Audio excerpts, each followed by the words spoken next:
Baik, bismillahirrahmanirrahim. Assalamualaikum warahmatullahi wabarakatuh. Perkenalkan, nama saya Tommy Rekapanuntu, NIM saya 2260260008. Kemudian di sini saya akan mempresentasikan ya hasil analisis jurnal saya yang berjudul The Governance of Digital Technology, Big Data and the Internet, New Roles and Responsibilities for Business, yang kemudian ditulis oleh Michael Vilverson, kemudian Ronald Daybert, dan juga Dirk Martin. Nah, identifikasi permasalahan yang pertama, bagaimana hubungan antara bisnis, tata kelola teknologi digital, dan internet. Kemudian yang kedua, apa yang disebut sebagai kompleks industri internet oleh sebagian orang. Kemudian yang ketiga, bagaimana persimpangan antara bisnis dan faktor lain dalam pembentukan, pengembangan, dan tata kelola internet. Kemudian metode ada result dan discuss ya. Metode penelitian yang digunakan oleh jurnal ini adalah kualitatif dan juga studi literatur yang kemudian banyak sekali mengambil data dari studi literatur yang sudah diteliti sebelumnya. Dan kemudian ada hasilnya. Pertama, pengaruh hubungan antara bisnis, kemudian tata kelola teknologi digital dan internet adalah signifikan ya, berdasar pada kaitan satu dengan yang lainnya.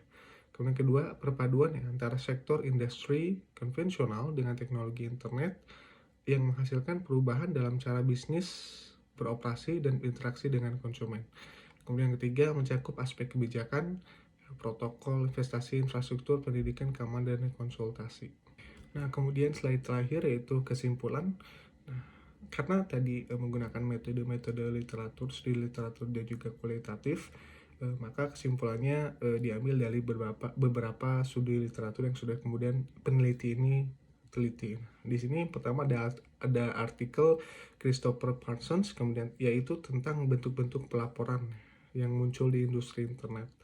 Nah, yang mengambil contohnya dulu saat melakukan penelitian ini di perusahaan telekomunikasi data yang berada di Kanada, dan artikel tersebut itu menyoroti laporan transparansi sebagai mekanisme yang semakin sentral bagi upaya perusahaan untuk menunjukkan bagaimana negara melakukan pengawasan, meminta informasi dan mempengaruhi cara kerja ruang digital, termasuk dalam hal berbisnis.